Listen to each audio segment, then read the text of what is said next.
What if one supplement could make your entire immune system smarter? Not stronger, in an aggressive way, smarter. That's exactly what BWH 85 beta-glucan from BWH Labs does. It works with your immune system, helping it recognize threats, respond effectively, and protect you the way nature intended. BWH Labs has spent over 25 years perfecting the purest, most biologically active beta-glucan on the market, an 85% pure formula that's been tested against 200 competitors and named the most effective immune modulator in peer-reviewed research. The science speaks for itself, just one ingredient, one focus. Unmatched results. Doctors and integrative health practitioners trust BWH 85 beta-glucan, and so do I. It's available in 100 milligrams for daily support or 500 milligrams for maximum immune defense. It's only available through health practitioners, but as an intelligent medicine listener, it's available to you through my full script dispensary. Just go to drhoffman.com/BWH for more information and to order. That's drhoffman.com/BWH. Because a smarter immune system starts with one smart choice.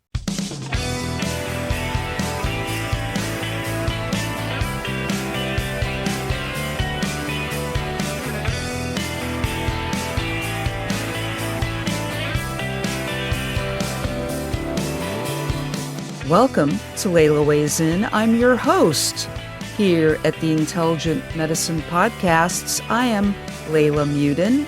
I'm a registered dietitian nutritionist here in New York City. If you don't already subscribe to the Intelligent Medicine newsletter, please do so. It's free. Go to drhoffman.com and sign up. You may unsubscribe at any time. And if you'd like to email me with questions, topics you'd like addressed or questions you'd like answered, or anything you want me to take a deep dive on that may be of interest to this audience, that email is questions@drhoffman.net. That is questions@drhoffman.net. Now, did you know that there are certain supplements that you should avoid taking with your morning coffee? Just like there are some medications you probably shouldn't take with your morning coffee either. But many people start their day with coffee, but guess what? It may not be the best choice when taking some supplements. Coffee interacts with various foods and supplements by altering nutrient absorption, affecting digestion, or clashing with its natural bitterness and acidity. Now, key interactions involve iron-rich plant foods, dairy, high sugar items, which you should be avoiding anyway, right? And high sodium or greasy foods. Let's first talk about the nutrient absorption interactions. Plant-based iron foods, spinach, lentils. These plant sources of iron, first of all, before I even tell you how coffee interacts with these, we're not getting much heme iron at all. No heme iron at all. Heme iron is in animal foods, meat and dark meat, poultry, and egg yolks, and so on. But plant-based iron foods like lentils, beans, spinach, peas, for example, they contain a lot of oxalate and phytic acid. Spinach has a lot of oxalate and also phytate or phytic acid. These bind up minerals like iron. But in addition, so you're already not getting iron from your plant sources of iron. But coffee contains tannins and polyphenols that bind to this non-heme iron, significantly reducing the body's ability to absorb iron from plant sources. So really, you're not getting much iron at all if you put all those things together. It's the tannins in coffee. And the same, would apply to tea. Tea has tannins as well. A nice cup of rich, dark black tea, right? You almost taste it's like the drying up. It kind of dries up your palate a little bit. So it's the tannins that are kind of doing that. Also, calcium-rich dairy foods like milk, yogurt, and cheese. Well, caffeine and coffee acids can slightly interfere with the immediate absorption of calcium and can sometimes trigger indigestion or reflux when combined with high-fat dairy. So you want to keep that in mind. A lot of people who already have reflux, heartburn, things like that, coffee just makes matters worse because it's so high in acid. It may be worth your while to look for a low-acid coffee. It's got a much smoother taste as well. So, caffeine and coffee acids slightly interfere with the immediate absorption of calcium and can sometimes trigger indigestion. You want to watch for that. Let's talk about digestive and taste clashes. Greasy and fried foods, bacon, sausage, heavy fats slow down stomach emptying and combine with coffee's acidity, which may lead to acid reflux or an upset stomach. That would be if you're already prone. When I'm having a plate of bacon and eggs, sausage and eggs, I'm having a cup of black coffee with that. I'm not having a problem, but many people may or can. Again, it's about coffee's acidity, and you may want to look for a lower acid coffee. Now, sugary sweets and cereals. Highly sugary foods eaten with black coffee can cause a sharp blood sugar spike followed by a quick crash, and that can magnify the jittery feeling of caffeine. Think about a cup of coffee and a donut or a pastry or something else, right? That will cause a definite blood sugar spike and follow by a quick crash, because now you're secreting a whole lot of insulin to help manage that blood sugar spike, right? So then the big crash happens because all that insulin was secreted in an effort to moderate that blood sugar. And that can magnify the jittery feeling of caffeine. Other digestive and taste clashes: citrus and highly acidic fruits. So pairing very sour fruits with acidic coffee can overwhelm the palate, making the coffee taste overly sharp or sour. I know I do not like black coffee if I'm eating grapefruit, for example. You may have had the same experience. It does overwhelm the palate. It can kind of clash, making the coffee not taste good at all. Having the orange or the lemon or the grapefruit doesn't make my coffee taste good. Not at all. So here are 5 supplements that we should avoid taking with your morning coffee. About 2/3 of American adults drink coffee daily, and most have it with breakfast. And meanwhile, over 60% take dietary supplements, so many people end up taking vitamins or minerals with their morning coffee.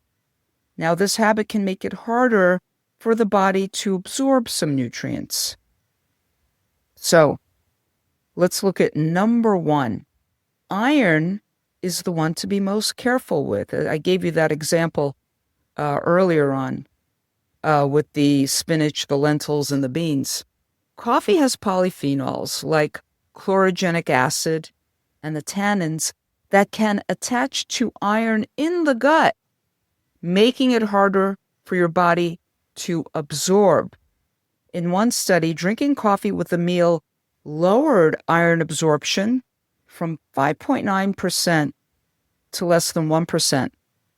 Now, decaf coffee does not solve the problem. It's not about the caffeine, since the effect comes from the plant compounds in the coffee, not just the caffeine in the coffee. By the way, tea does the same thing, and it's binding the iron that's already in our gut. So even if you're eating a meal with animal protein, say that bacon and eggs or sausage and eggs or having a steak or a burger or something like that, you're not going to absorb as much of the iron if you're having a cup of, say, iced coffee or iced tea even. So you want to take iron with water and keep it at least 1 to 2 hours away from coffee. If you're taking an iron supplement, especially, right? As it stands, you're probably having your meal with maybe a cup of coffee or tea or something like that. But when you're taking your supplement, don't take it with the cup of coffee or the cup of tea, because it's not going to help enhance the absorption of the iron. But what does help with the absorption of iron? Vitamin C, like, the amount you would find in an orange. That can help support iron absorption. So say you're taking your iron pill, and maybe you're going to take it with an orange or something like that. You don't necessarily want to drink the juice because of all that sugar, but you could have a sip of it, certainly. But that can help, or maybe drinking lemon water or something like that, or maybe even seltzer with a lemon twist, a lime twist, taking your iron pill if you're taking iron pills. Number 2, B vitamins. B vitamins are taken often at the worst time because they're often taken in the morning for energy, which is exactly when many people are also reaching for a cup of coffee, right? And because B vitamins are water soluble, the body does not store them for long. And caffeine has a mild diuretic effect, meaning it can increase urination and may raise losses of some of those B vitamins, especially thiamine, which is vitamin B1. So what to do instead? Take the B vitamins with food, but not with coffee. And if you're having coffee mainly with your breakfast, don't take your B vitamins then, for example. Like for me, coffee is a breakfast beverage for me. I'm not drinking it all day long or anything like that. So it's only in the morning. I will take my B vitamins at lunch or even at dinner. So if you drink coffee slowly through the morning, lunch may be a better time to take your B vitamins. Vitamin D works better with food, not black coffee. Vitamin D is usually best taken with food, especially a meal that contains some fat, because it's a fat-soluble vitamin, vitamin D is. So even taking your supplement, you want to take it with a meal that contains some fat. Coffee may not block vitamin D directly, but some research suggests caffeine can affect the vitamin D receptor, which helps cells use the vitamin D. The evidence is not yet clear, but people with low vitamin D levels might want to avoid having them both together. So what to do? Take vitamin D with a proper meal rather than black coffee. Breakfast can still work as long as the supplement is not being washed down with coffee. Take it with water, eat your meal. Your meal should have some fat in it. Most of your meals should, as a matter of fact. Number 4. Now, zinc can run into the same problem as iron. Some compounds in coffee can attach to minerals in the gut, which may lower how much zinc your body absorbs. This is most important for people taking zinc for a deficiency or for immune support, wound healing, or skin health, right? So what to do? Take zinc with food and leave a couple of hours between zinc and coffee where possible. So even if you're someone who's having your lunch, having your dinner, and you're following that with a cup of coffee, don't do that when you're taking supplements with that meal. Really hold off on that, because your cup of coffee may interfere with the absorption. And the other thing is, coffee does not wipe out calcium, but timing still matters. Caffeine can cause a small increase in calcium loss through urine. For most healthy adults, the loss from 1 cup of coffee is minor. It matters more for older adults, people who do not get enough calcium, or those who rely on calcium supplements. So what do? Don't take calcium supplements with coffee. A moderate coffee habit can usually be balanced with enough calcium from food. So bottom line, the coffee that you're drinking, it's not making your supplements useless. Don't worry about that. But it can affect how well your body absorbs some nutrients if you take them together. Iron is the main one to watch for, but zinc, calcium, B vitamins, and vitamin D can also be affected by dose, by timing, and the diet, what you're eating, what's on your plate. For most people, the simplest solution is not to give up coffee, but to change the order of their morning routine. Take your supplements with water. Wait a bit before or after having coffee. So, talk to a nutritionist. If you're treating a known deficiency or your levels are not improving, this is something you need to check out. It could be that how you're taking your supplements is what's causing the problem.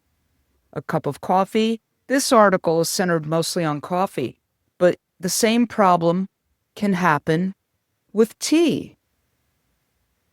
So, food and supplement pairings. Here are some other food and supplement pairings.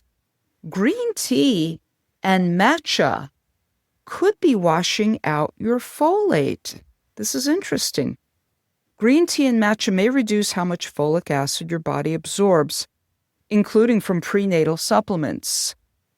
In one human trial, drinking green tea with folic acid cut peak folate levels by up to 39% and total absorption by up to 40%. So, this is so important that when you're taking your supplements, take them with water. Try not to have any other beverage, especially teas and coffees and even green tea and matcha, right? Matcha. So what to do? Take green tea or matcha at least 2 hours away from folic acid.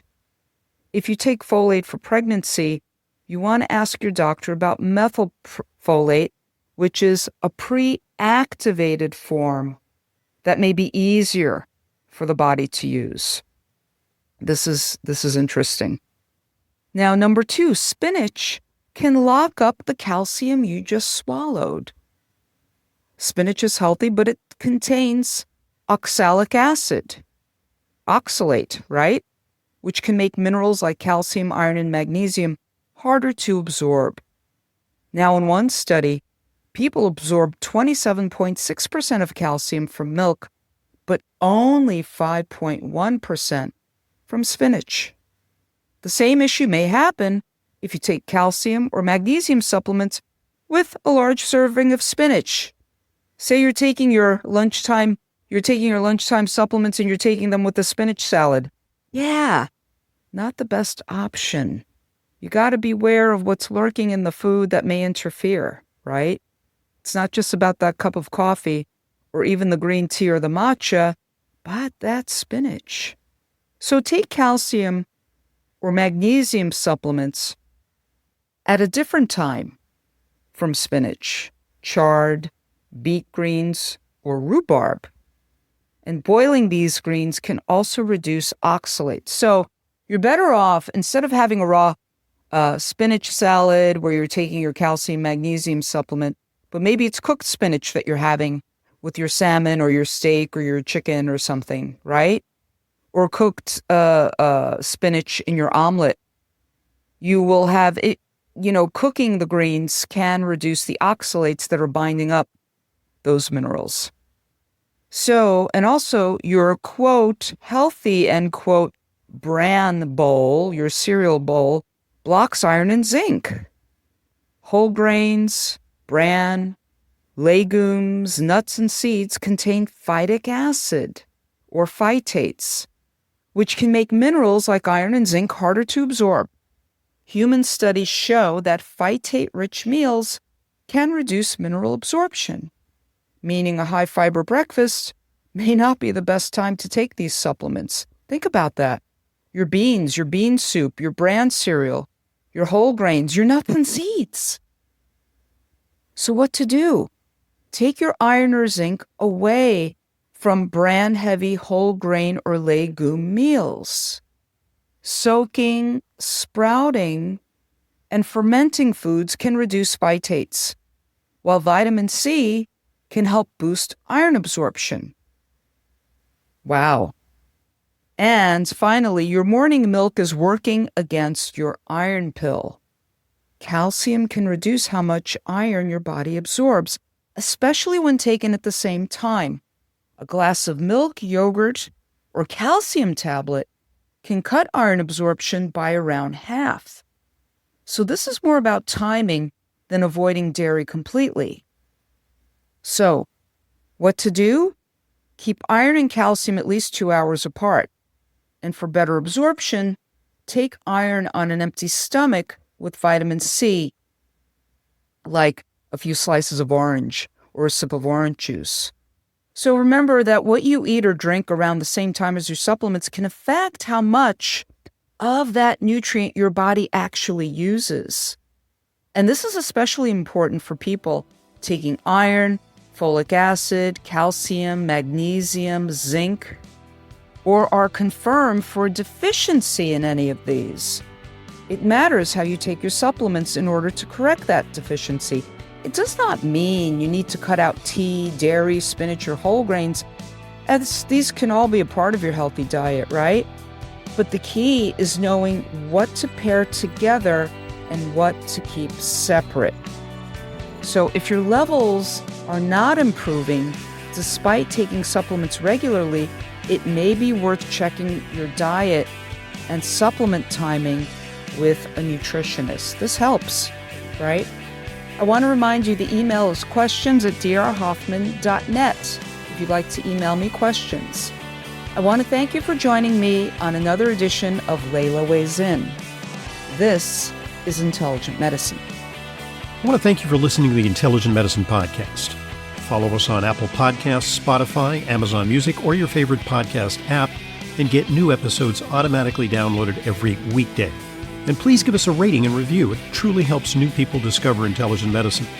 The Intelligent Medicine Podcast is for general informational purposes only and does not constitute the practice of medicine, nursing, or other professional healthcare services, including the giving of medical advice, and no doctor-patient relationship is formed. The use of information on this podcast or materials linked from this podcast is at the user's own risk.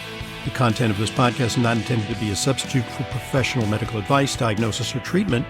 Users should not disregard or delay in obtaining medical advice for any medical condition they may have and should seek the assistance of their healthcare professionals for any such conditions. Finally, please visit drhoffman.com and discover everything Intelligent Medicine has to offer, including frequently updated, unbiased health news and fully vetted product and supplement recommendations. This is Leyla Muedin, registered dietitian nutritionist. I maintain a private practice and see patients regularly. If you require a nutrition consult with me but live out of town, there's no need to travel to New York City. I have telephone and telehealth consultations with clients from all over the country. Please visit drhoffman.com for more information.